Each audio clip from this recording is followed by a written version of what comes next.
जोहार दोस्तों। परीक्षा हॉल 247 में मैं नीरज कुमार आप सभी का स्वागत करता हूं। मैथ्स के 2020 क्वेश्चंस के सीरीज के नेक्स्ट पार्ट को आज हम लेकर के आए हैं।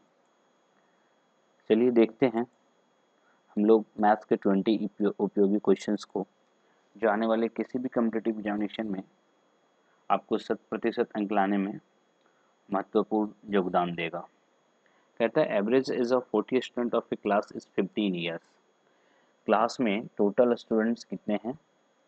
टोटल स्टूडेंट्स जो है क्लास में वह कहते हैं 40 स्टूडेंट्स हैं और इनका एवरेज क्या है? 15 ईयर्स है। इन लोगों का एवरेज है 15 ईयर्स।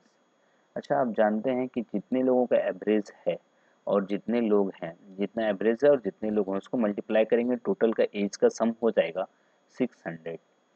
अब कहता है when 10 new students are admitted, अगर 10 लोग और आ जाते हैं, 10 स्टूडेंट्स और आ जाते हैं तो 40 की जगह में 50 हो जाएंगे और अब एवरेज क्या है? 0.2 बढ़ जाएगा। तो अच्छा देखेंगे 0.2 बढ़ जाएगा तो अब कितना हो जाएगा?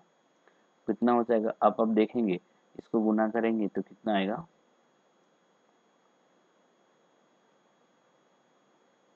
ये आ गया। अब आपने देखा कि पहले जो है एवरेज 40 लोगों का 15 था, अब 50 लोग हो गए, 50 स्टूडेंट हो गए तो 15.2 हो गया। तो एक्स्ट्रा जो एज बढ़ा है, ये एज का जो सम बढ़ा है एक्स्ट्रा, ये किसके लिए बढ़ा है? ये एक्स्ट्रा 10 स्टूडेंट के लिए बढ़ा है, यानी 10 स्टूडेंट के लिए एक्स्ट्रा 160 ईयर्स है। तो कहता है find average age of new students. तो एवरेज 160 लोग, 160 ईयर्स हैं और एवरेज 10 लोगों का निकालना है, नए 10 लोगों का। तो कितना हो गया? 16 ईयर्स हो गया। I think that option B is correct.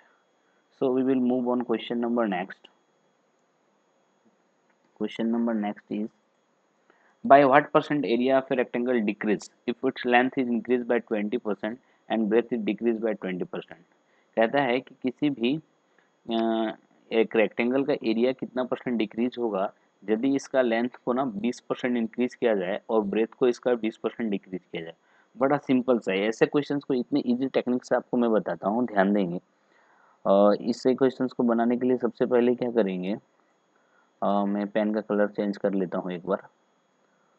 ये देखेंगे, मान लेते हैं ना कि पहले रेक्टेंगल, ये ये रेक्टेंगल मैंने ड्रॉ कर लिया, ठीक है। रेक्टेंगल में क्या होता है? ये एरिया होता है एल इंटू बी। तो मान लिया ना मैं एल पहले भी 100 होगा और बी पहले 100 था, तो एरिया कितना होगा? 100 इंटू 100, एल इंटू बी होता है एरिया। दैट मीन्स ये पहले एरिया होगा। कहता है कि if its length is increase by 20%, यानी अब लेंथ कितना हो गया? 100 की जगह 120 हो गया। And breath is decrease by 20%, तो अब कितना हो गया? 80 हो गया ब्रेथ। यानी क्या होगा? अब इसका कितना होगा एरिया? अब एरिया इतना होगा। तो कहता है कि what percent area of rectangle decrease. अब कहता है कितना परसेंट डिक्रीज कर गया, कितना डिक्रीज कर गया? तो बोलता तो मैं पता कर लेता, पहले इसका 10,000 था, अब एरिया 9600 हो गया, यानी डिक्रीज कितना हो गया? 400 हो गया। परसेंटेज पूछ रहा है तो परसेंटेज कितना कितना होगा? 400 डिक्रीज किया, पहले 10,000 था, मल्टीप्लाई कर दीजिए 100 से। परसेंटेज निकालने के लिए double zero cancel, double zero cancel, you will find that answer is 4%। Clear? So next question we will move. A person can buy 3.1 kg more sugar for 139.50 paise when the price of sugar is decreased by 10%. Find original price of sugar per kg। तो ऐसे questions को बनाने के लिए कितना easy technique से हम लोग बना सकते हैं, इसको देखेंगे। कहता है ये person can buy 3.1 kg more sugar for ₹139.50 पैसे। अगर देखो 100, इसमें क्या है, 139 रुपये 50 पैसे में पहले से कितना का अधिक खरीद कर सकता है? 3.1 kg। ऐसे क्वेश्चन का एक फॉर्मूला बता रहा हूँ आपको, m% गुना जितना रुपए की बात हो रहा है वो रुपए लिख देंगे, नीचे कितना अधिक सामान हो रहा है, जितना अधिक वेट है ये लिख देंगे, ठीक है। और कुछ नहीं करना है, ये आपको ना रिड्यूस्ड प्राइस पता चल जाता है। क्या पता चल जाता है? रिड्यूस्ड प्राइस, जो घटने के बाद पता लग रहा है, ठीक है। तो m% यानी कितना परसेंट कम हो रहा है? 10% कम हो रहा है, ठीक है। कितना रुपए की बात हो रही है? 139 रुपये 50 पैसे की बात हो रही है। इतना में कितना अधिक सामान खरीदा जा रहा है? 3.1। 3.1 अधिक सामान खरीदा जा रहा है। और हमने क्या किया? बस अब इसको क्या करना है, आप बड़े इजी से सॉल्व कर सकते हैं। ये एक जीरो हम पहले से हटा भी सकते हैं, क्योंकि पॉइंट के बाद अगर एक जीरो ये हम हटा देंगे तो एक पॉइंट यहाँ पॉइंट एक पहले है और एक पॉइंट एक डिजिट के पहले है। अब इसको सॉल्व करना, एक जीरो कैंसर ना, हम इसको कह सकते हैं 1395 डिवाइडेड बाय, यहाँ 31 पे जीरो आ गया, 310। 5 से काटेंगे इसका कितना होगा, 5 2 ज़ा 10, और यहाँ फिर बचेगा 3, 5 7 ज़ा 35 और 5 9 ज़ा 45, यहाँ से काट देंगे कितना आएगा 62। अब इसको सॉल्व करेंगे तो देखेंगे आराम से ये 4.5 आ जा रहा है। ये रिड्यूस्ड प्राइस 4.5 आ गया। तो आपसे पूछा था ओरिजिनल प्राइस, तो ओरिजिनल प्राइस कितना होगा, मान लेते हैं ओरिजिनल प्राइस एक्स था, कितना था एक्स था, इसमें 10% कम हो गया तो 90% हो गया होगा इसका रिड्यूस्ड प्राइस। तो एक्स का 90% अभी जो रिड्यूस्ड प्राइस है वो हमारे पास कितना है 4.5 है, कितना है 4.5 है। बड़े इजी से सॉल्व हो गया एक्स। इसको क्या करेंगे, या कर लेंगे, या क्या कर लेंगे, एक्स का वैल्यू निकालना तो 100 इंटू 4.5 डिवाइडेड बाई 90, ठीक है। अब एक जीरो हटेगा, यहाँ कितना होगा zero, double zero double zero cancel, 9 से कितना 5 बार, यानी ऑप्शन कितना हो जाएगा, D is correct. So we will move on question number 4। Average of ages of 8 men increased by 1.5 kg when a person of weight 16.5 kg is replaced by new person, find age of the new person. देखिए बड़ा easy question है, ऐसे question को बनाने के लिए इतना अच्छे टेक्निक से आप बना सकते हो। बड़ी सिंपल सी बात है, कहता है कि क्वेश्चन एग्जाम में हमेशा पूछे जाते हैं। कहता है कि 8 मैन का एवरेज जो है 1.5 केजी बढ़ जाता है जब 65 केजी के एक आदमी की जगह पे कोई दूसरा आ जाता है। तो देखना, अगर 8 आदमी का एवरेज पहले 65 केजी, 8 आदमी का एवरेज पहले कुछ भी होगा, ठीक है, कुछ भी होगा, लेकिन इन आटों का 1.5 केजी बढ़ जाता है। तो कितना बढ़ गया होगा, 12 केजी बढ़ गया होगा, 8 को 1.5 से गुना करोगे तो। और ये कितने केजी का आदमी को रिप्लेस किया है, 65 केजी के आदमी को। तो टोटल कितना हो गए 77 केजी, यानी ये पक्का जो है नया आदमी आया होगा, इसका एज कितना होगा 77 केजी। क्यों, फिर से समझो आप एक बार, 8 आदमी आया था, 8 आदमी था पहले से, इन लोगों का एवरेज 1.5 बढ़ गया है उसके आने से। तो क्या हुआ कि 8 को 1.5 से गुना कर लो, यानी 12 केजी बढ़ाया जो नया आदमी आ रहा है, और 65 केजी वाले को रिप्लेस किया, यानी टोटल उसका वेट कितना हो गया 77 केजी।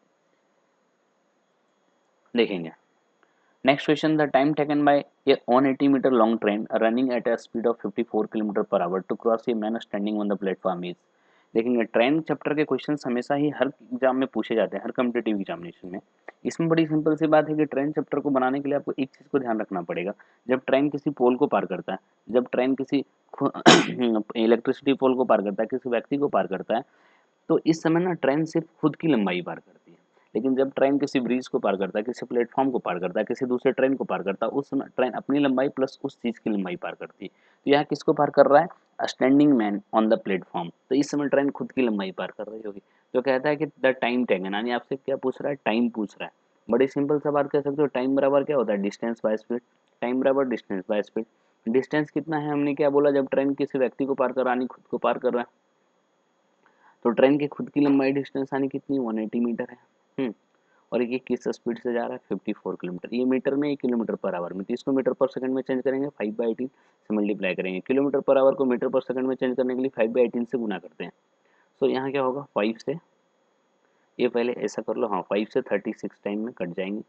और फिर आप 18 3 ज़ा 54, 18 2 ज़ा 36, 2 से कितना बार में, सॉरी 3 से 6 बार में, 6 2 ज़ा 12। सो कितने सेकंड आ गए 12 सेकंड आएंगे। Option C is correct. In figure measure of angle A B C. देखेंगे ऐसे क्वेश्चंस को आराम से बना सकते हैं। ये ट्रायंगल के क्वेश्चंस या एंगल्स के क्वेश्चंस को बनाने के लिए बड़ी सिंपल सी बात है कि आपको थ्योरम को बेसिकली पहले देखना होगा। तो चैप्टर वाइज जब हम लोग पढ़ेंगे तब तो आराम से इस तरह के सारे क्वेश्चंस बनेंगे, परंतु अभी भी मैं आपका इस तरह से बेसिक क्लियर कर दूंगा कि ये क्वेश्चन आराम से बनेंगे। कहते हैं in figure measure of angle A B C is what, angle A B C what. देखिए किसी भी ट्रायंगल का एक एक्सटीरियर एंगल जो होता है, किसी भी ट्रायंगल का, ये थ्योरम याद रखिए, किसी भी एक ट्रायंगल का एक एक्सटीरियर एंगल जो होता है, कोई भी एक एक्सटीरियर एंगल अपोजिट दो इंटीरियर एंगल के सम के बराबर होता है। अपोजिट दो इंटीरियर एंगल के सम के बराबर होता है। तो ये देखेंगे 100 डिग्री ए है, तो इसके अपोजिट दो, ये वाली और ये वाली का सम के बराबर होगा।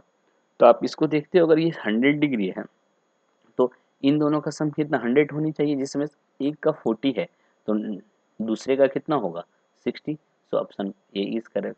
इसका दूसरा और एक ऑप्शन से बना सकते हैं कि किसी भी एक पॉइंट पे एक सीधी लाइन पे 180 डिग्री का एंगल बनता है, इसमें से 100 इधर है तो बचे हुए पार्ट में इधर इस जगह पे बचे हुए पार्ट में कितना डिग्री बनेगा 80 डिग्री बनेगा। अब एक ट्रायंगल के इंटीरियर एंगल का सम 180 होता है, तो इसमें 40 हो गया है और ये 80 हो गया, 120 हो गया है, तो बचा हुआ कितना होगा 60 degree. So option A is correct. Next question देखेंगे। कहता है Jayesh borrows some money for first 3 years at rate of 6% per annum, for next 5 years at 8% per annum. कहता है देखो फर्स्ट 3 इयर्स जयेश जो है, जयेश जी ने पैसा लिया है उधार। कहता है फर्स्ट 3 इयर्स, पहला 3 इयर्स कितना लिया है 6% के रेट से। For next 5 years, next 5 years कितना लिया है 8% एनुअल के रेट से। And for the following years at 10%, इससे अधिक जितना भी साल का होता है एक्स्ट्रा तो ये 10% के रेट से लिया है। If he page total 7840 rupees after 12 years, तो 3 साल का इधर ये रेट लगा, 5 साल का ये रेट से लगा, तो 12 ईयर में 5 से 3 8 साल हो गया, तो 4 साल को कितना परसेंट के रेट से 10% के रेट पर लिया। अगर ये चारों साल में टोटल उन्होंने कितना पैसा इंटरेस्ट दिया है 7840, तो how many rupees does he borrow, कहता है उन्होंने कितना पैसा लिया था, उन्होंने कितना पैसा उधार लिया था। ठीक है, कितना पैसा उधार लिया था, अब बताइए कितना पैसा उधार लिया था। तो देखेंगे ऐसे क्वेश्चंस को ट्रेडिशनल मेथड से जाएंगे तो बहुत लेंदी बनेगा, बड़ा सिंपल सा बात है, एकदम अच्छे से समझिएगा। अगर 6% के रेट से लेता था तो 3 साल में 18% यहाँ दिया होगा ब्याज, क्योंकि ऐसा ही है, ऐसा ही है। और आप यहाँ देखेंगे 3 साल में 18% यहाँ दिया होगा, 8% रेट पे कैसे 5 साल में 40% यहाँ दिया होगा, और 10% के रेट से 4 साल में 40% यहाँ दिया होगा। टोटल उन्होंने इंटरेस्ट कितना पे कर दिया 40 40 80 और 18 को जोड़ेंगे 98%। यानी मान लेते कोई भी धन x होगा, कोई भी धन अगर x होगा उसका 98% उन्होंने इंटरेस्ट दे दिया है, और ये इंटरेस्ट कितना दिया है 7840। यहाँ से x का वैल्यू निकल गया, क्योंकि इसको उधर ले जाएंगे, इसको नीचे से कर लेंगे तो आराम से x का वैल्यू निकल जाएगा, दैट्स इनफ। चलिए डिवाइड करिए इसको 14 से डिवाइड करेंगे, 14 से कितना बार में 7 बार में, 14 से कितना बार में 7 बार में, 6 बार में 0। ठीक है, 7 से इसको डिवाइड करेंगे, ये 7 से डिवाइड नहीं हो रही तो इसको ऐसे कर लीजिए हम लोग, इसको यहाँ से ये यहाँ कितना हो जाएगा 5 हो जाएगा, ये हमने कहा गलती किया था 5। अब इसको देखेंगे 7 से सॉल्व कर देंगे, 38 56 80, 80 पे डबल जीरो जाके गुना हो जाएगा, दैट मीन्स 8000 ऑप्शन। बड़ा सिंपल बना ना, देखो 3 साल के लिए पहले 6% के रेट से लिया था, 6 18% यहाँ दिया, 5 साल अगले 5 साल के 8% रेट से इंटरेस्ट दिया था, 8 बजे 40% हो गया, और नेक्स्ट बचे 12 साल में 4 साल के लिए इन्होंने किया 10% के रेट से दिया, तो 10 को 40%, तो टोटल इतना परसेंट उन्होंने इंटरेस्ट दे दिया, यानी एक्स प्रिंसिपल था, इसका 98% इंटरेस्ट दे दिया, तो उसका बराबर 7840 था, तो यहाँ से एक्स का वैल्यू निकल गया। ठीक है, A principal at any rate of CI becomes 500 rupees in 2 years and 540 rupees in 3 years. So what is annual rate of compound interest? ऐसा क्वेश्चंस देखेंगे, CI का बड़ा इजी क्वेश्चंस है पर एग्जाम में हमेशा पूछता है। क्वेश्चंस कहता है a principal at any rate of CI becomes 500 rupees in 2 years। देखेंगे यहाँ कोई भी प्रिंसिपल होगा, इसका फर्स्ट साल कुछ भी, फर्स्ट ईयर्स में P प्लस CI या SI जो बोलिए, पहला साल जो लगता है वो SI ही लगता है CI में भी, क्योंकि वो प्रिंसिपल ही सिर्फ लगता है।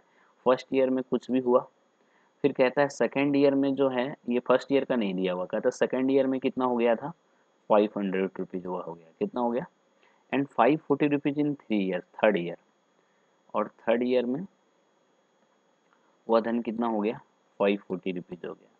What is annual rate of interest, तो आपसे रेट पूछ रहा है। ऐसा क्वेश्चन कभी दिया रहे ना, कंटिन्यूस ईयर का, अगर ईयरली कंपाउंड हो रहा है कंपाउंड इंटरेस्ट, तो कंटिन्यूस ईयर का उसका अमाउंट दिया हुआ है कि इतना हो गया इतना हो गया, और आपसे रेट पूछता है, तो आप कुछ नहीं करेंगे, आप देखेंगे हर साल क्या होता है, प्रिंसिपल CI में प्रिंसिपल पर इंटरेस्ट नहीं लगता है, प्रिंसिपल प्लस जो इंटरेस्ट लगा है ये दोनों मिलकर के प्रिंसिपल बन जाता है नेक्स्ट ईयर का, और इस पे रेट ऑफ इंटरेस्ट चार्ज किया जाता है।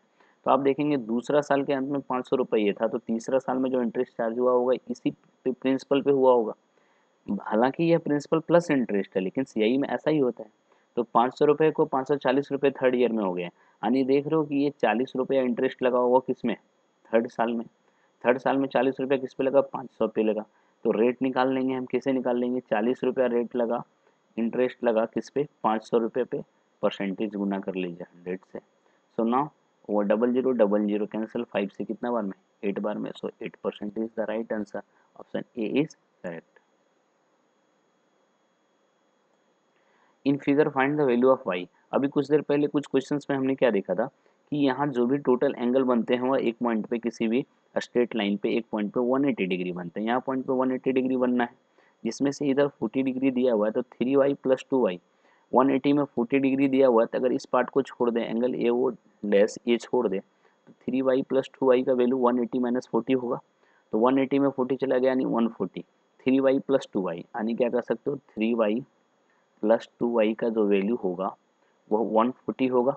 ऐसा इसलिए क्योंकि ये टोटल वैल्यू 180 डिग्री होगा, जिसमें से ये 40 डिग्री था, तो बचा हुआ ये पार्ट जो है ये कितना होगा, 140 डिग्री होगा। तो 5y बराबर कितना, 140, यानी y बराबर कितना, 28 डिग्री। तो आपसे पूछता है इन figure find the value of y, find the value of y is 28 degree. Each angle of an equilateral triangle, देखेंगे कहता है एन इक्विलेटरल ट्रायंगल का ईच एंगल कितना होगा। देखिएगा किसी भी ट्रायंगल के इंटीरियर एंगल का सम क्या होता है, 180 डिग्री होता है। अभी कुछ देर पहले बताया था, तीनों एंगल इंटीरियर एंगल का सम। और देखिए इक्विलेटरल ट्रायंगल है, यानी तीनों भुजा बराबर है, तीनों साइड बराबर है। इक्विलेटरल के तीनों भुजा बराबर होते हैं, तीनों एंगल बराबर होते हैं, तीनों इंटीरियर एंगल बराबर होते हैं। तो तीनों इंटीरियर एंगल का सम 180 होता है, तीन एंगल है, तीनों बराबर होते हैं, तो कितने कितने डिग्री हो जाएंगे, 60 degree. So option D is correct.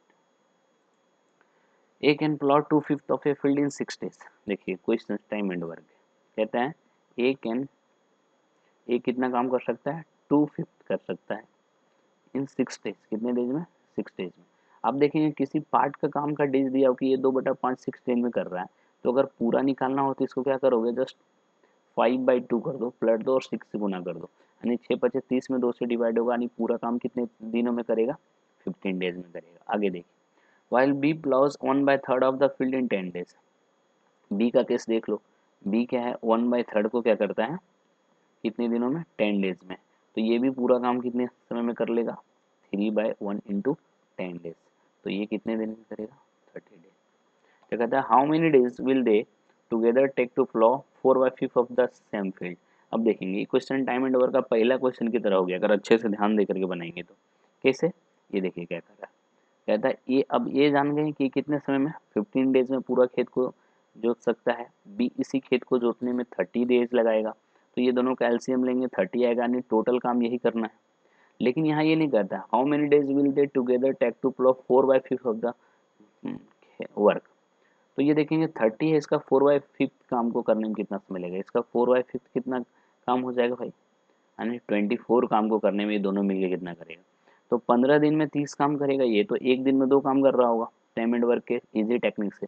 भी 30 दिन में टोटल 30 काम करता होगा, तो एक दिन में 1 काम करता होगा। दोनों मिल करके एक दिन में 2 और एक 3 काम कर सकता है, 3 काम कर सकता है। और काम कितने करने के लिए बोल रहा है, 4/5, यानी 4/5 24 है, तो 3 के रेट से ये 24 को काम करने में कितना समय लगाएगा, कितना समय लगाएगा, तो 8 डेज लगाएगा। So option C is correct. I think ये समझ में आ रही होगी आप लोग को ऐसे क्वेश्चंस, और इस तरह के क्वेश्चंस एग्जाम में अगर आते हैं तो आपसे नहीं छूटेंगे। If prices of electricity increase by 20% and consumption of electricity reduce by 20%, then find the percentage of change in total expenses. देखेंगे अभी कुछ देर पहले हम आपको इस तरह के क्वेश्चंस को बताए थे, हाँ, ऐसे क्वेश्चंस को। तो यहाँ देखेंगे क्या है, बड़ा सिंपल सा कहता है कि price of electricity increase by 20%। अगर मान लेते हैं प्राइस पहले 100 था, कितना था, परसेंटेज के चैप्टर में ना आप एक्स ना मान करके 100 मानते हैं तो बनाना आसान होता है। प्राइसेस मान लेते हैं पहले का कितना था, 100 था, कितना था, 100 था। It's increases by 20%। अगर नाउ देखें, अगर अब नाउ देखें, ना जो है, नाउ प्राइस जो है यह कितना हो गया, 20% इंक्रीज कर गया, यानी कितना हो गया, 120 हो गया। तो कहता है and consumption of electricity reduce by 20%।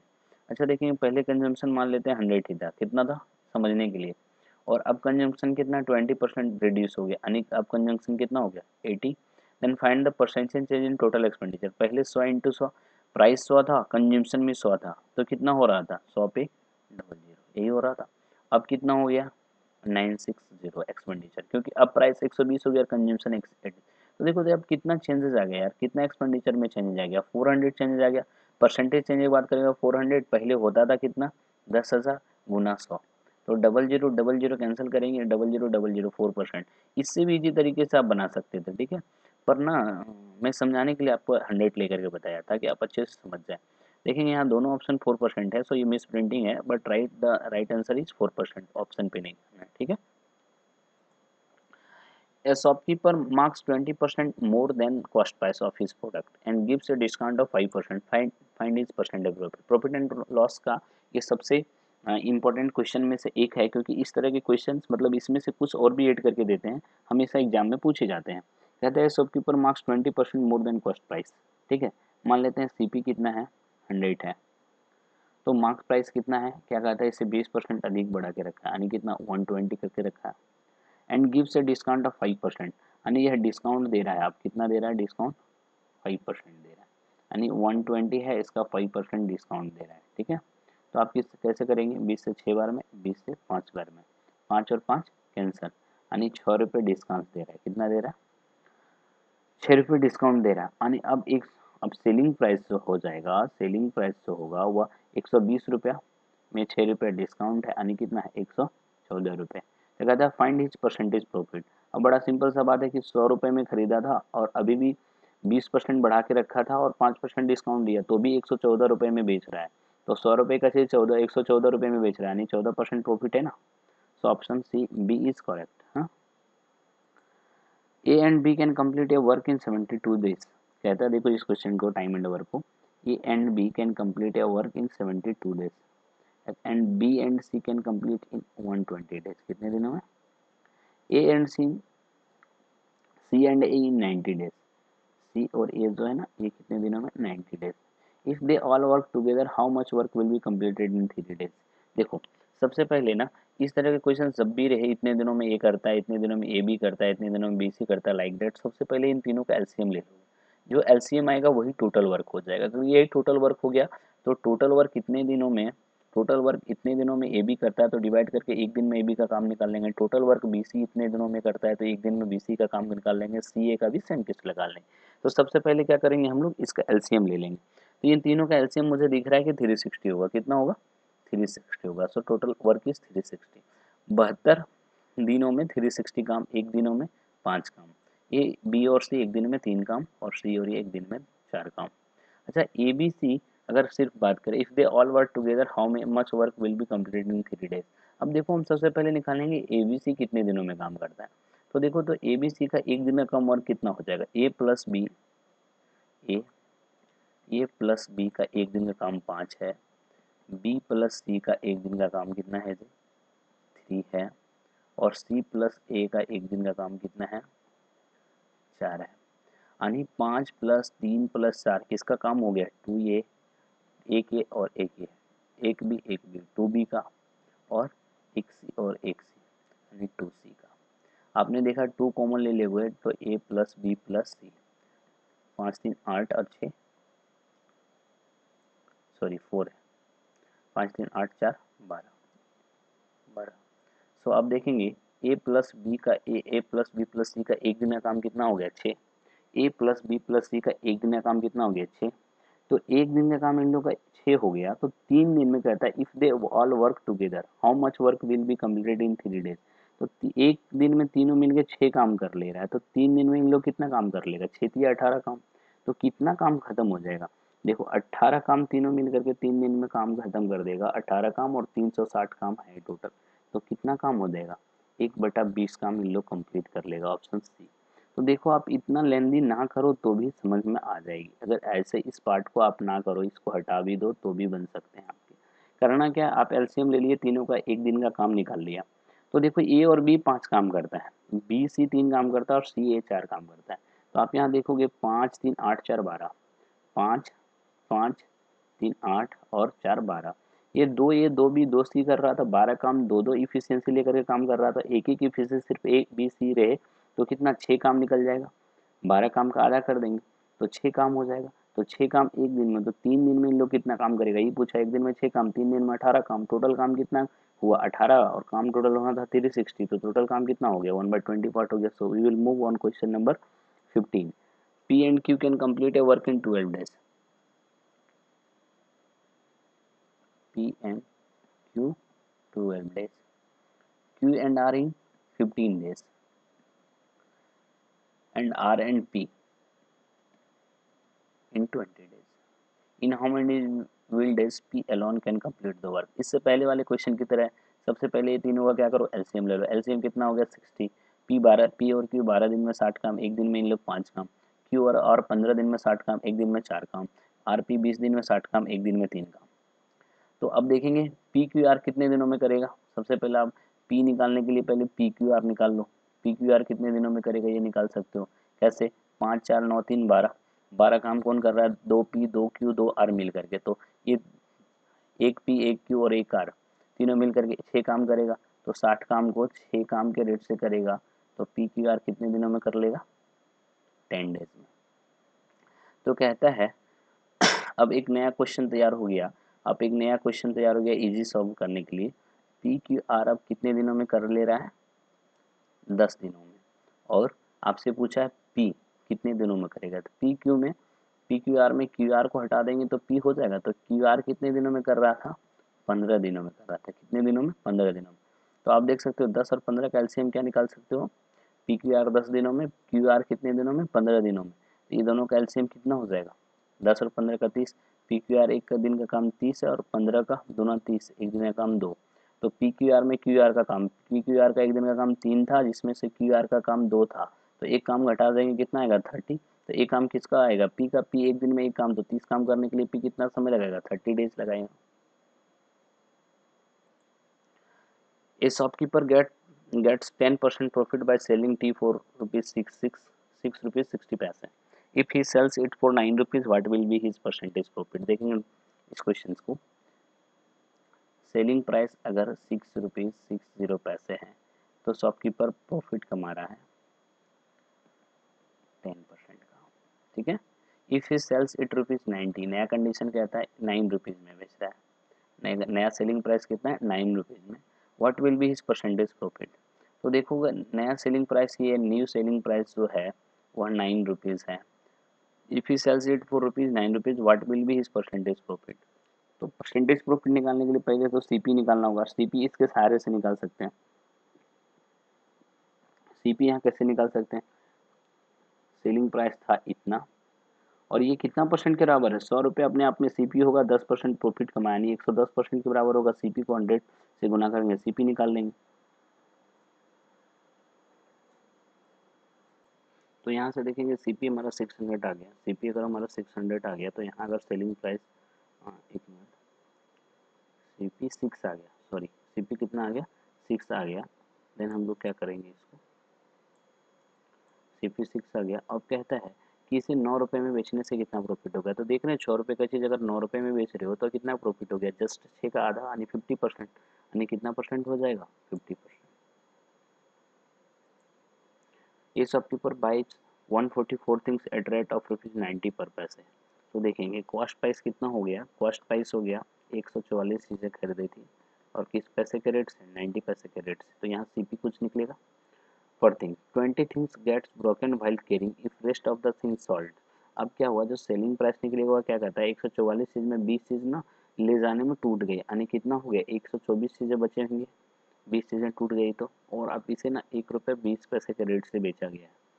तो अब परसेंटेज प्रॉफिट क्या होगा इसका, देखो तो ये सेलिंग प्राइस जो हो गया और ये कॉस्ट प्राइस हो गया। तो आप इसका ना ये आराम से बना सकते हो क्योंकि यहाँ से सेलिंग प्राइस निकल गया और यहाँ से आप क्या निकाल लोगे, कॉस्ट प्राइस निकाल लोगे। जो डिफरेंट होगा वो प्रॉफिट होगा, जो डिफरेंस होगा वो प्रॉफिट होगा, और नीचे सीपी जो गुना करके लाए हो मल्टीप्लाइड बाय 100। सो आराम से इस क्वेश्चन को सॉल्व किया जा सकता है इस तरह से। तो इसका कैलकुलेशन करके आप आराम से इस क्वेश्चन को घर पे सॉल्व कर लीजिएगा। ये आपका होमवर्क रहा। Next question, a pond is 50 metre long, 40 metre wide and 2.5 metre deep, find the capacity of the pond. देखेंगे वॉल्यूम पूछता है, कैपेसिटी पूछता है जब भी तो किसी भी पॉन्ड का, तो इसमें क्या होता है एल इंटू, इसका फॉर्मूला क्या होता है, हम लोग कैसे बनाते हैं इसे, इसको हम लोग कर लेंगे L into B into H, यही करेंगे। तो इसका 50 मीटर लॉन्ग है, 40 मीटर वाइड है और 2.5 मीटर डीप है। इतना इजीली बना सकते हो। 40 को पहले 2.5 से गुना करोगे कितना आएगा 100, 100 मल्टीप्लाइड बाई 50 यानी कितना होगा 50, 100 यानी 5000 metre cube. So next question, ratio of ages of two boys is 5:6। दो बॉयज हैं, मान लेते हैं वो बॉय ए और बी होगा, क्या होगा ए और बी, और इन लोग का रेशियो क्या है इसका 5:6 है। After 2 years the ratio become 7:6 यानी अभी कितना है 5x/6 है, x है।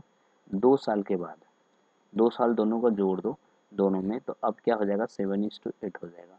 क्रॉस मल्टीप्लिकेशन करेंगे तो क्या होगा 40x प्लस 16 बराबर 42x प्लस 14।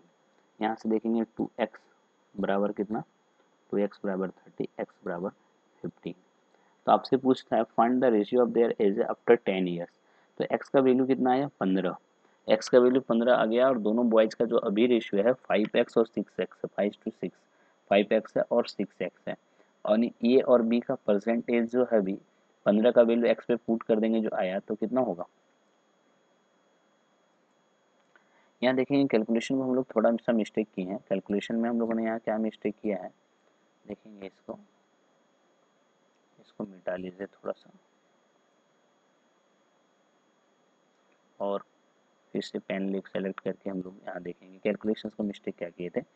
42x इधर 40x चला गया, क्या होगा 2x, 14 इधर आएगा माइनस हो जाएगा, यानी x बराबर क्या होगा 1, x बराबर क्या होगा 1। तो x बराबर 1 हो गया, तो उन बच्चों का एज कितना है, x का वैल्यू 5 पुट A1 पुट कर देंगे तो 5 और 6 हो गया। उन बच्चों का अभी जो एज हो गया, उन बच्चों का जो अभी एज हो गया और 5:6 यानी x 5, x का वैल्यू 1 आया था तो 5 हो गया A, और B कितना है 6, इतना ही रहेगा। कहता 10 साल के बाद इनके एज का रेशियो क्या होगा, find the ratio of there edges after 10 years. तो 10 साल बाद इसमें 10 साल जुड़ जाएगा और 10 साल बाद यहाँ भी 10 जुड़ जाएगा, तो ये 16 ईयर्स का हो जाएगा, 15 ईयर्स का ए और बी 16 ईयर्स का। तो इन दोनों का रेशियो क्या हो जाएगा, ऑप्शन ए इज करेक्ट। ठीक है। So next, my age is 3 times to that of my son. चलो मैं अपने आप को यहाँ मान लिया, माई जो है मेरा एज जो है मेरे सन के एज से, फादर का एज जो है वह सन के एज से 3 टाइम्स था, यानी सन एक्स था तो फादर कितने होंगे 3x होंगे। आफ्टर 15 ईयर्स यानी 15 साल के बाद, यानी 3x यानी 15 साल के बाद, after 15 years my age will become 2 times of that of my son. तो अगर मैं 15 साल बाद मेरा 15 साल एज बढ़ेगा तो मेरे बेटे का भी 15 साल एज बढ़ेगा। और अब क्या होगा, अब कहता है मैं अपने बेटे का कितना गुना होऊंगा 2 गुना हो जाऊंगा, तो अपने बेटे में 2 से गुना कर दे तो मेरी एज के बराबर हो जाएगी। अब इसको सॉल्व कर दो, 3x प्लस 15 बराबर क्या हो जाएगा 2x प्लस 30, x इधर आ जाएगा, देन x बराबर 15। तो आपसे कहता है find sum of our age, कहता है हम लोगों के एज का सम बताइए। तो 3x मेरा था और x मेरे सन का था, टोटल कितना था 4x। तो x का वैल्यू 15 था, x से गुना कर देंगे 4x को, तो कितना होगा 15 चौका 60। So option B is correct. Thank you for watching, continue बने रहें इसी तरह से 2020 क्वेश्चंस के सीरीज को हम लोग देखते रहेंगे, और आने वाले जैसे CGL और जितने भी SSC से रिलेटेड एग्जामिनेशन हैं या कोई भी एग्जामिनेशन जिसमें मैथ्स के क्वेश्चंस होते हैं, हम लोग काफ़ी अच्छी तरह से कवर कर सकते हैं। ऐसा नहीं कह सकते हैं कि यही एग्जाम में यही क्वेश्चंस पूछे जाएंगे, पर अगर 20 सेट्स को भी 2020 करके देख लेता हूँ तो 400 तरह के क्वेश्चंस हम लोग देख लेंगे। यही क्वेश्चंस नहीं, पर इतना अश्योर कर सकते हैं कि इस टाइप के क्वेश्चंस ही एग्जाम में पूछे जाएंगे। धन्यवाद।